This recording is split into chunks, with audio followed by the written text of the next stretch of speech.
All right, welcome everybody to another episode of the Inside In Tennis podcast on the Believe Network. I'm your host, Mitch Michals. We've got a lot of great stuff to talk about. Recapping the Cincinnati Open, talking about the U.S. Open, all the stuff in between.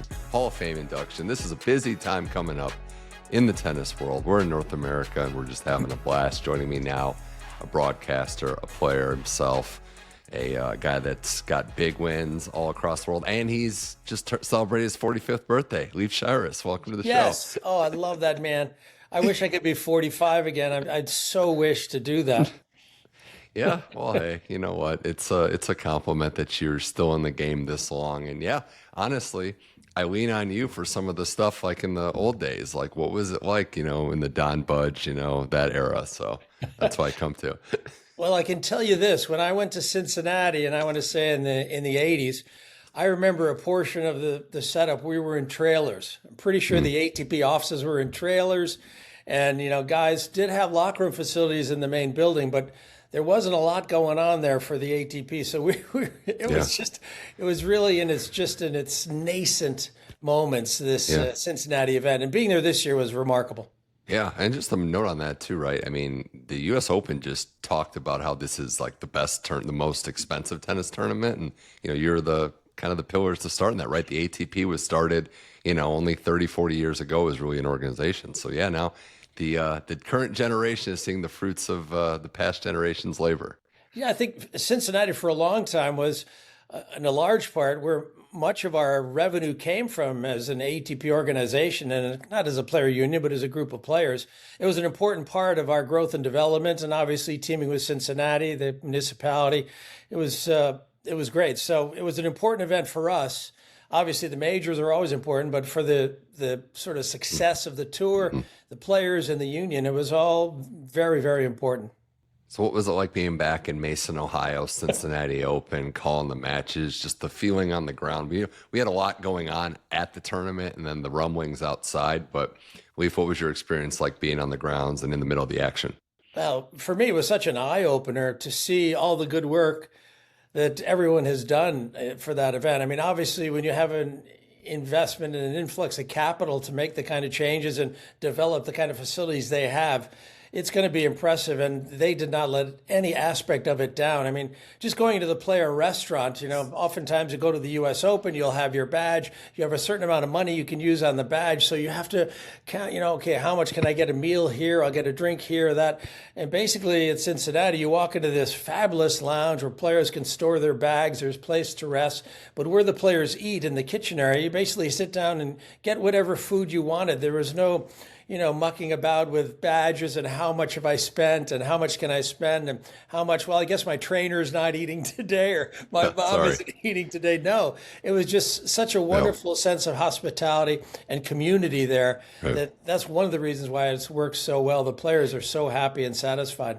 Yeah, it's not a college like dorm flex point situation. But, in saying that too, we've talked about the schedule, and we don't need to get into that on this show and just like the events and how the players are prioritizing it and having to make a tough choice. But you hit on something there I was thinking about now. Like, maybe that is one good thing, is that all these tournaments realize that it's an arms race of just getting better. So they're improving because they have to, out of necessity, the player experience, because they have no choice. They have to keep up.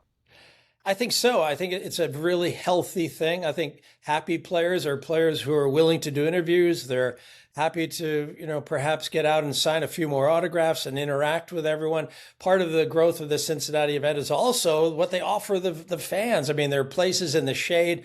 It was very, very hot there, very humid. So it's nice to have places where, a viewer can find a nice shady place, have a bite to eat and a drink, and actually be sheltered from some of this oppressive heat that was part of the tournament. And so, yes, it works in so many ways. Part of it is definitely player sort of satisfaction. And if you commit to the players, I think the players commit in return to the event and anything they can do to make it as great as possible. Totally agree. So the synergy is remarkable. Yeah, totally agree with that. I think it's also an interesting time in just the tennis universe, and we're going to go into the Cincinnati Open now, the winners. But, we had a proven champion on the women's side, but someone who hasn't won the title in Coco Gauff, a title in almost 11 months. And then a young player in Arthur Fies that gets his first Masters title on the men's side. Leif, I do wonder. And again, it's the schedule, it's injuries. It's been a wonky year, especially on the men's side. But, another Masters event, some different champions, both great players. But, not just Raz and you being around the game so long, but this is kind of how it was right before the big three just won everything, that we would have different champions, right? Yes, absolutely. And I think we're starting to see when, Novak Djokovic is finally finished with his career, and he is always in the mix, except he wasn't here in Cincy, was he, when he was knocked out early? I mean, this is kind of what it's like. I mean, the women's tour, I don't want to say that it's not wide open because of Sabalenka and Rybakina and Iga at the top of the game, and maybe even Jessica Pegula with her consistent application. But to see Coco Gauff breaking through, it's not a surprise. But on the men's side now, to see so many guys making inroads, we saw that in Montreal, and we saw it again in Cincinnati, and it's refreshing. It's a wonderful change to see all these players getting a chance to suddenly become elite players, and I think that's an important step to take. I mean, if you're going to see, Arthur Fils or Brandon Nakashima win a major, they're probably going to need to win a Masters 1000 first as a stepping stone, because it's not easy to do. Yeah, you got to prove that you get there first. You got to prove you can do it at the 1000 event and go from there. Yeah, and for the women's game, we can start with Coco Gauff winning the tournament there.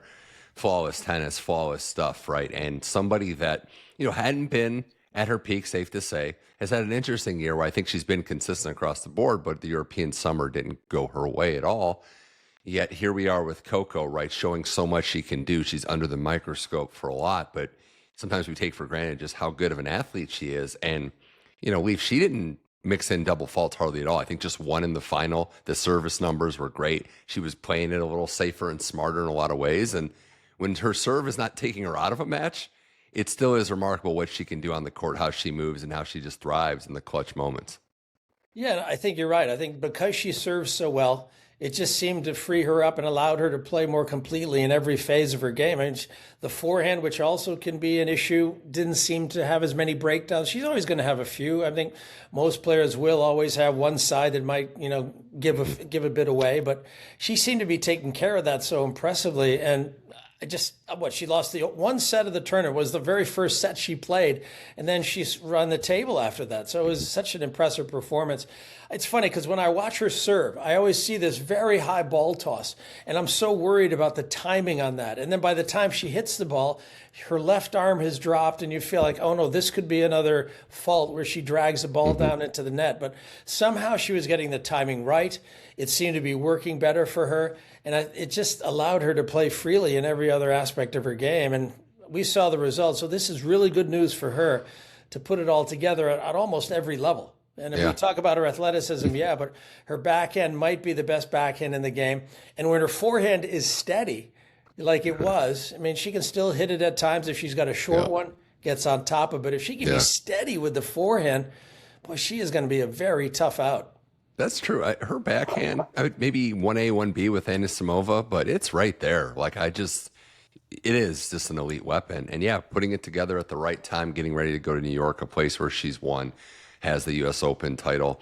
I think with Coco as well, it just seems like she's in a very good place. And the win itself, beating Pegula, they played a lot of matches. She did just beat her at Wimbledon, but on hard court, Leif, that was a 4-1 head-to-head for Pegula. So it wasn't like she came in expected really to win that match, but handling her in straight sets was impressive.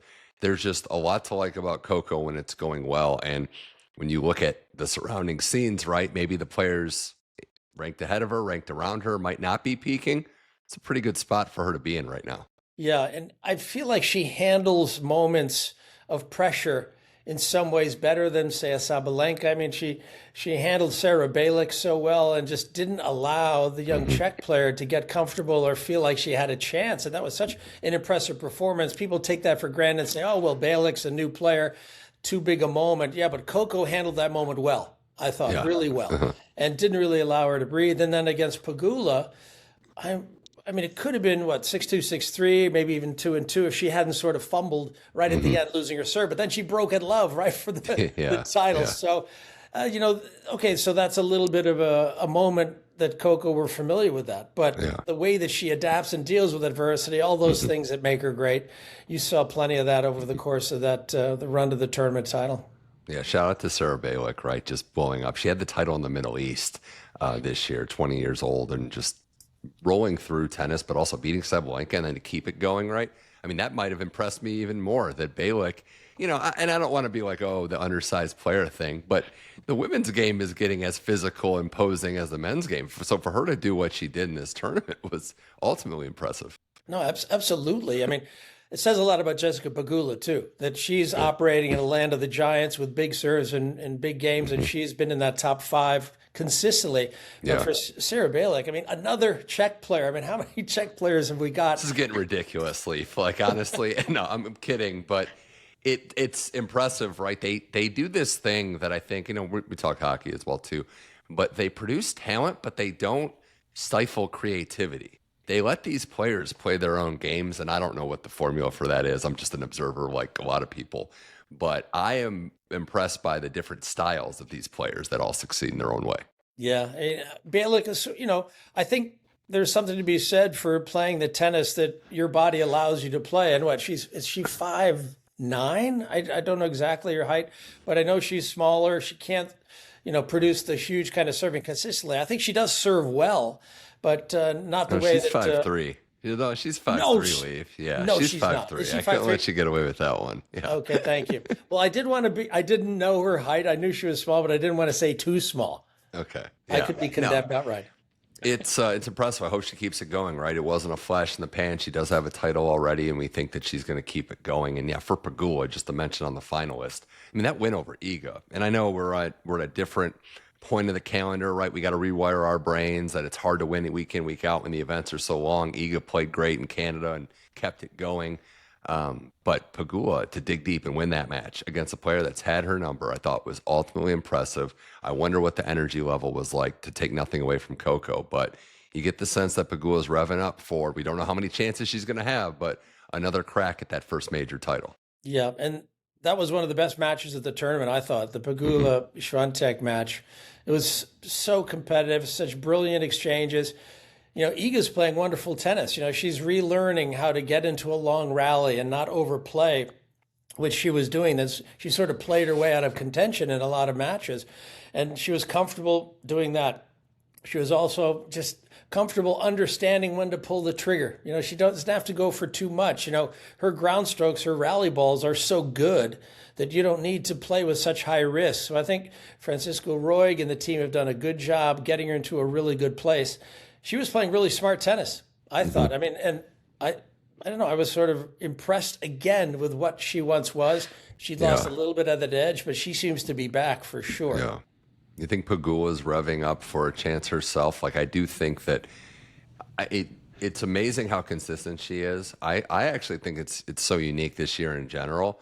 The top players, which we can get to, maybe the thorns in her side, aren't in form, but the depth of the top 10 is deeper than it's been. So on one hand, it's like, oh, the final boss obstacles aren't there, but it could be harder to even get to a major semi than ever before. Yeah, it's very competitive in that zone right now, and I don't know. Are we waiting for Saba and Rybakina? So what's going on there? What's going on? To come on here? I mean, they've just kind of lost their edge, or they've lost something. I mean, they seem to be very happy off court, very satisfied with how their lives are going. But lately they haven't been playing the kind of tennis that you automatically pencil them for raising a trophy on the weekend. So it's gonna be very interesting to see, which I think works well for Jessica Pegula. Can she maybe get a little more of an edge on those girls where she hasn't had that edge before? I think she's playing great tennis. I was so impressed with her. I mean, the fact that she can compete without possessing a giant serve.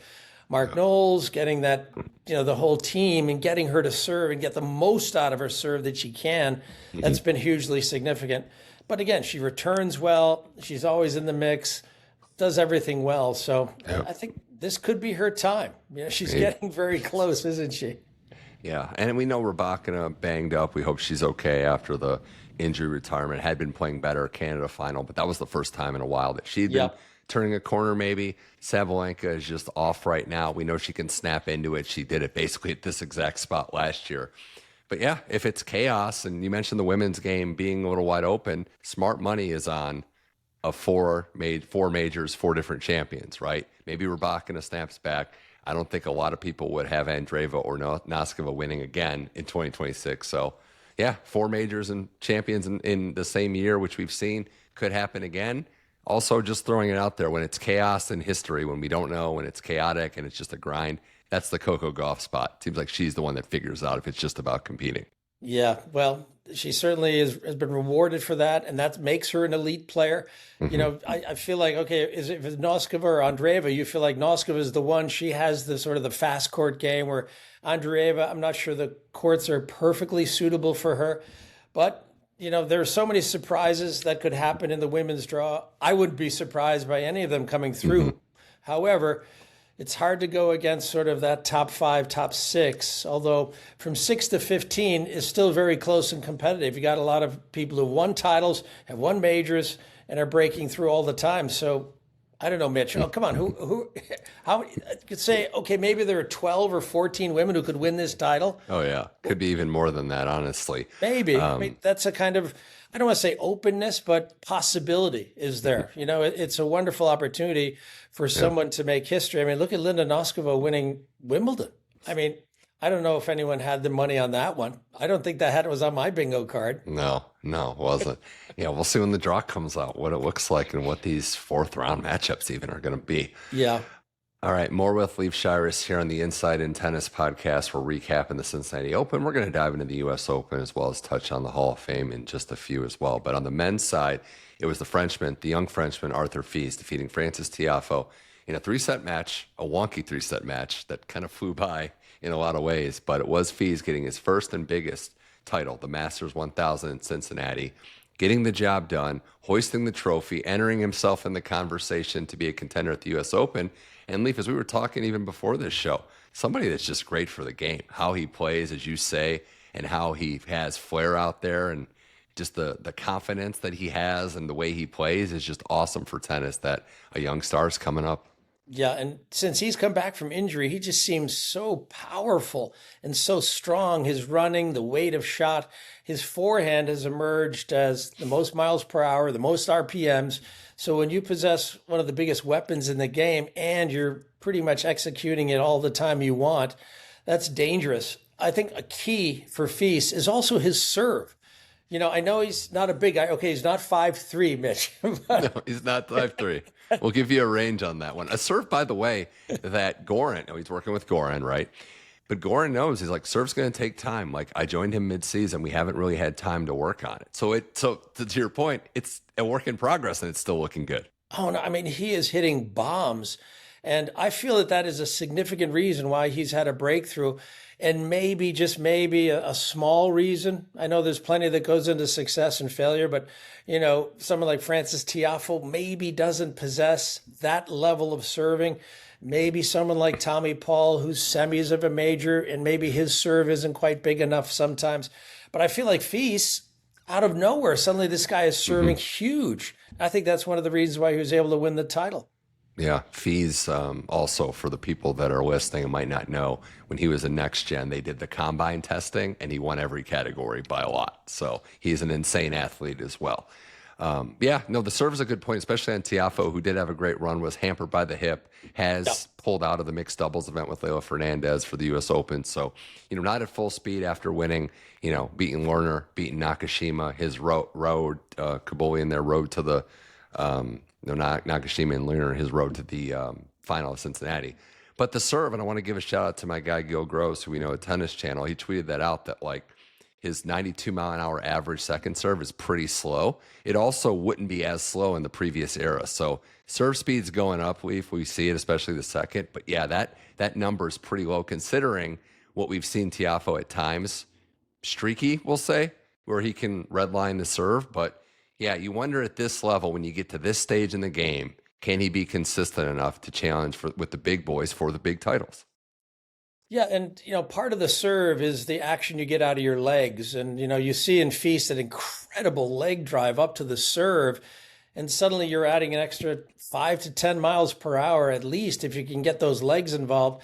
Francis, maybe not as much of a leg drive. He's a little more from the middle of his body and through the shoulders because he's so powerful that way. But you look at someone like Rafael Hodar. I mean, from the start of the year to now, in terms of his level of serving, the production and the pace and what he's getting out of these serves, it's been remarkable. I mean, one reason for his rise has been his serve production, don't you think? I mean, it's incredible. I mean, plus he seems to be hitting with more miles per hour and weight off the ground as well. So you got to grow your complete game, not just your forehand and your backhand, but you've got to get that serve involved. Obviously, the return is huge, but serving is a monster.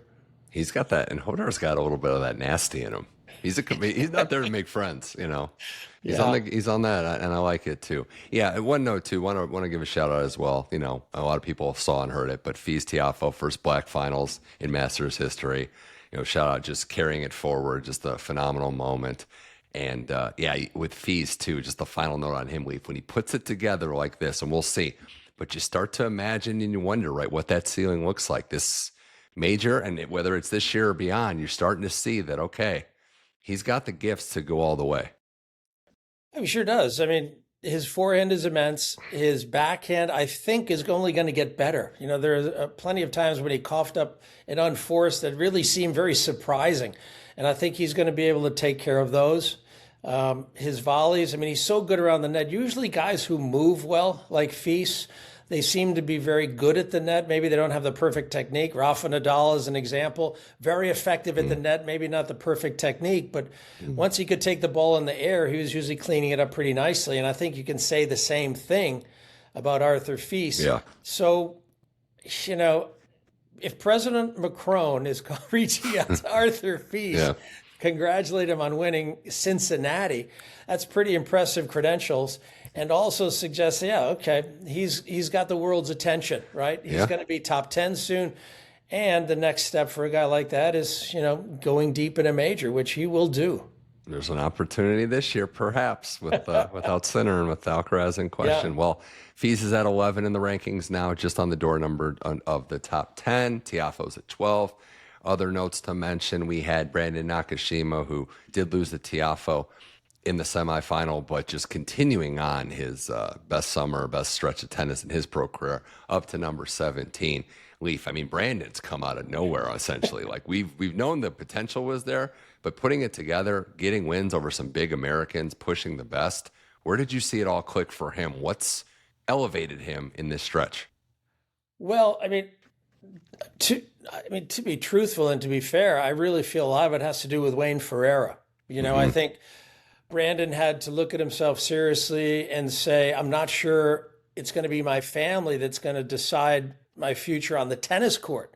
Obviously, any family behind any player is an important part of it, your future and how you get it done. But I think Wayne Ferreira wanted to have, you know, Brandon working with him alone. And I think that's been a huge key. I think Brandon's been able to listen cleanly. And you're not going to get a better guy than Wayne Ferreira with his track record, who did great things with Frances Tiafoe.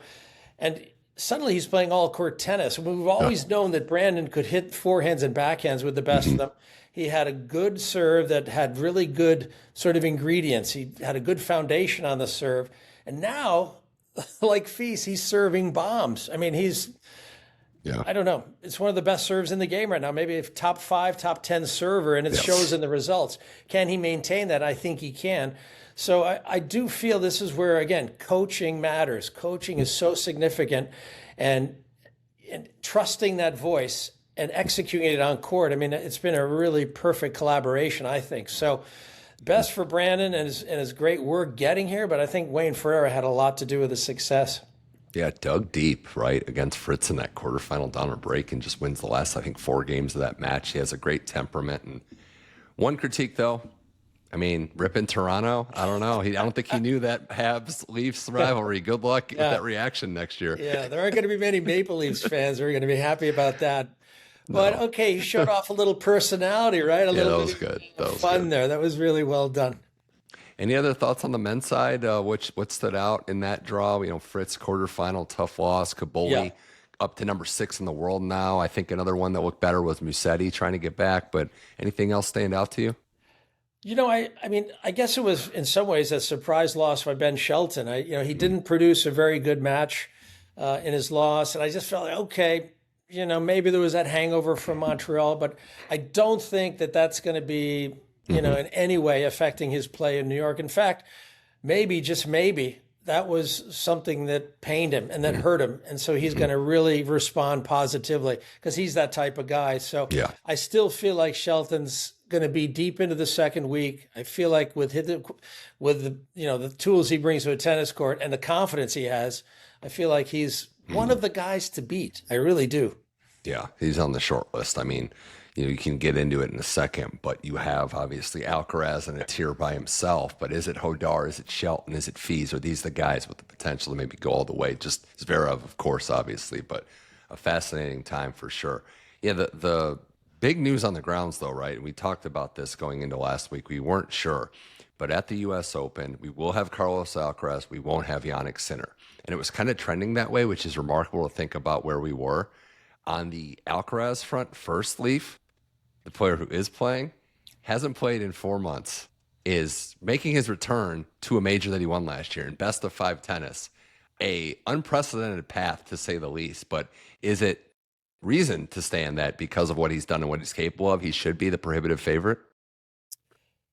Yeah, I would probably put him as the favorite. I mean, if I were a betting man, which I'm not, and you said, well, do you want Alcaraz or the field? I myself would probably take the field. I just think it's a lot to ask for a guy who's been away from the game for so long. Does he still have faith in the wrist? I'm sure they've given it enough time that he's there. But I just feel right now, even if you're away from the game for a few weeks, it feels like the game is moving so quickly with guys elevating their play, with guys pushing the envelope with pace and power and speed. I just feel like it's going to be tough to repeat. 7 matches, 3 out of 5, tough conditions. Yeah. I don't know. I'd probably go with the field, but of that field, who am I going to pick?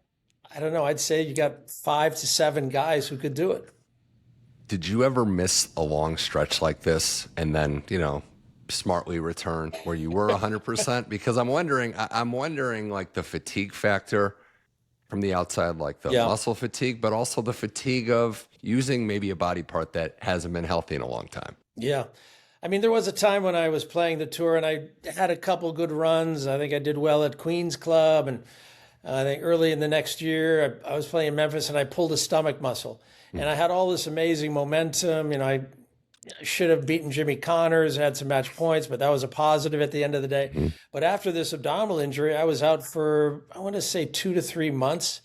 And coming back, it's such a wake-up call because suddenly the ball's moving very fast. Guys are running quicker than ever. They've got the confidence. You're trying to earn your confidence because, you can bluff it for a while, right? But you got to play matches and win matches to have true confidence. So I think he's going to be facing all those things. And he'll feel a bit of nervous pressure too. Yeah, well, we know the confidence is there. We know the magic he can produce. And we also know that he'll switch tactics and survive if he has to. So special player, but an interesting variable to say the least. Yeah. Also, I mean, the one thing he does have now is that lettuce rocking. He's just going long hair. So I know the ladies seem to like. My wife says, "Oh, he looks so great." And I'm like, "Yeah, he's a good-looking guy, man. He's got it going on." He does. He does. So he plays. Sinner doesn't. And this was an interesting one, unfortunate one, obviously. We wish him the best, but saw him win Wimbledon. And again, by all accounts, nothing really major happened in there. We don't know if he was dealing with something, but nothing Wimbledon related to this. But practicing, noticed the knee wasn't right, did a bunch of tests, and unfortunately will not be playing in the U.S. Open, Leaf. It's a very big decision. It's a long-term decision, a gutsy decision if you want to say it, but he is prioritizing the length of his career and skipping a major to prioritize his health. Was this a shock to you, or did you kind of expect, okay, if there's anything wrong, this might be the smarter long-term play? Yeah, I mean, I think it is a smarter long-term play as this all comes out. At the time, when all this was unfolding, I thought, oh, he'll be ready to go. I mean, I really felt he would be. I thought he'd be at Cincy for sure. But, obviously they do tend to keep a lid on this stuff pretty well. I mean, there's so many factors at play that, basically he's a multi-million-dollar corporation. So the fact that he moves with sponsorships, he moves with tournaments, a lot of things around the world are in the circulation with how Jannik Sinner is going. So I do tend to think they keep this, pretty quiet about how things are developing. And so I was very surprised. I really was. I thought he'd be ready to go, but didn't happen for him. It's kind of a bummer. It is a bummer. And I know that, we're looking at it with a lens that's not fair, and I'm not saying this is our opinions on this, but when these guys aren't in the tournaments, it does kind of take luster. Even whoever wins it, right? Like, you're still going to have that cloud. It's not fair, but that's just kind of how it works. You want to see all the best players healthy, but life and sports don't really work that way. So, as we know from just history, so.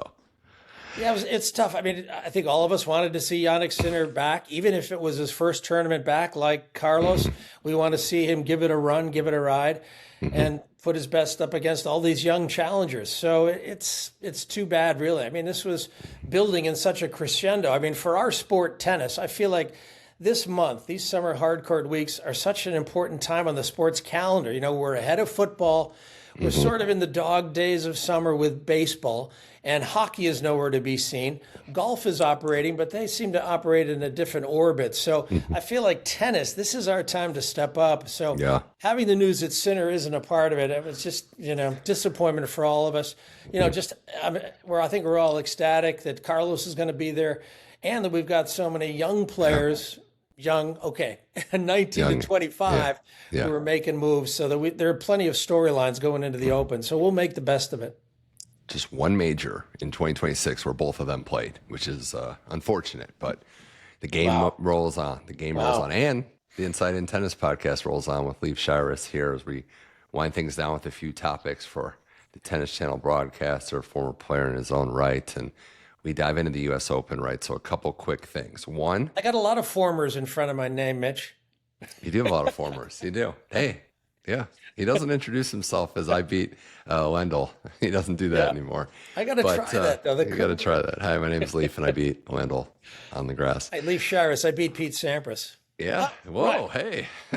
What do you think about Novak Djokovic getting the number 4 seed at this tournament, right? And does that, we saw him play Toronto, his body kind of broke down, unfortunately, in the heat. We know also that he doesn't view majors nearly the same anymore as anything else. But he is going to have his own section of the draw for what that's worth. Does the number matter, and does your outlook on Djokovic fluctuate at all given that? I feel like he's deserving of it. I'm not sure how you can get around the ranking points and how well he's performed in the few tournaments he has played in. I mean, this is kind of what the tour was like back when John McEnroe was dominating the world. He was playing 12 or 13 tournaments a year, yet he was one in the world. But now they've got, best 18 or whatever it is, best 19. You play as many tournaments as you want, use your best results. So I think Novak is deserving of his spot. He's come down a different road, but he's earned that. So I'd give him a nod. He's going to be one of the big stories coming into New York. Yeah, he is. The opportunity is huge because of, again, no Sinner and some unproven players. How fresh will he be? How can he, like you've said, how can he manage and maybe get off the court as quickly as possible? So many variables with him, so many more variables, it seems, like what time he plays, what the weather's like. So we'll stay tuned to that. I did have a bone to pick, though, and I wanted to bring it up with you. I have to get your reaction, then we can hear mine about Stan not getting a wild card. That's a tough one. You feel like Stan was deserving of a wild card. I don't know what the USGA's, if they have any sort of guidelines to go with about wild cards. Obviously, they have some committed that they can't shake. Maybe at the end of the day, they just ran out of room. And I hate to think that a guy with those kind of credentials, that illustrious resume, can't get a wild card. But I'm not sure if it's unfair or just unlucky. So I don't know. Where do you stand on that? Well, I mean, point blank, I don't like it. Like, unfair is a tough word because, again, wild cards, as explained to me by many people higher up in the game, like, no one deserves a wild card. It's just given out at a tournament's behest. But I just look at it from, you could look at it from any different angle and find an argument, and I could do it just now. It's the 10-year anniversary of him winning the U.S. Open. Everyone knows this is it. So it's not like it'll be an unlimited thing. And if a wild card is, as some people think, Leaf, about drawing interest, whether it's money or interest or ratings, who else out there that's eligible would draw more interest and money than Stan? So I have a problem with that. I have a problem with the system, like that it's reciprocal with federations that have, France and Australia and the U.S. have this kind of arrangement. But, it is what it is, right? Unfair is probably not the right word because this is just wild cards. So I would love to have seen Stan in one more major, but we're not going to get it. Yeah, well, and I think you raised some good points there. I mean, he obviously draws plenty of interest. He's a future Hall of Famer. On the women's side, you see plenty of wild cards being doled out to familiar faces, and it works. It attracts fans. It generates a lot of buzz. It's just unfortunate. Really, it is.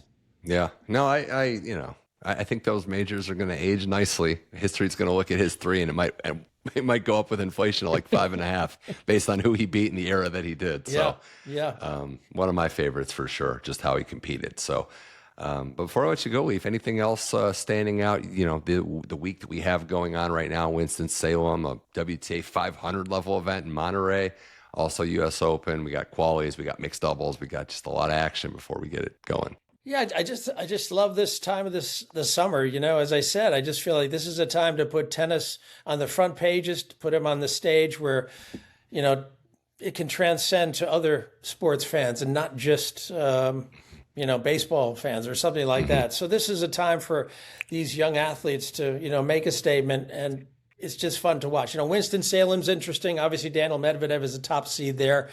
A couple of Americans in there of interest too. So we'll see how that goes. I'm always surprised that there's a 500 in Mexico. It seems like a long way to go. But again, opportunities for players who want to get final matches in. It's always there for the players. And if you can handle yourself well, you're going to be around for a while. I mean, it's all a part of being a pro. You're going to have to make decisions, right? I think a couple of weeks ago on the podcast, Brad Stein talked about the schedule. Tommy Paul's coach, Brad Stein, who was saying like, oh, we have, we would like to have a break, all this and that. But he acknowledged, he's like, if there's an event, they just basically put a net up and there's money on the line, ranking points. Tennis players can't help themselves. They will sign up and play. Somebody will. Yeah. Well, that certainly happens in the Middle East, and the nets are pretty big with what they offer the players there. Yeah. Speaking of Brad Stein, I ran into him in Cincinnati, and the first thing he shared with me was the developments about Ethan Quinn. So sorry to hear about the foot fracture that he had. Yeah. He had to have surgery, and I believe he had to have some sort of pin injected into his foot, so he's going to be out until January of next year. So that's just disappointing for a player who's made some nice moves. He has, and we talked about a guy like Nakashima leveling up. I could see Quinn going on that trajectory with his game, how he played. His forehand was buzzing in Australia. So, we wish him the best. That's what I find amazing about player development and recognizing players with skill. Someone like Flavio Caboli, I watched him play so often. I just never saw in him a top 10 talent. And here he is parked inside the top 10. Brandon Nakashima, how high could he go? Well, you say, okay, he's got top 20 skills from the back of the court. Can he add to that? Well, he might crack the top 10 by the end of the year.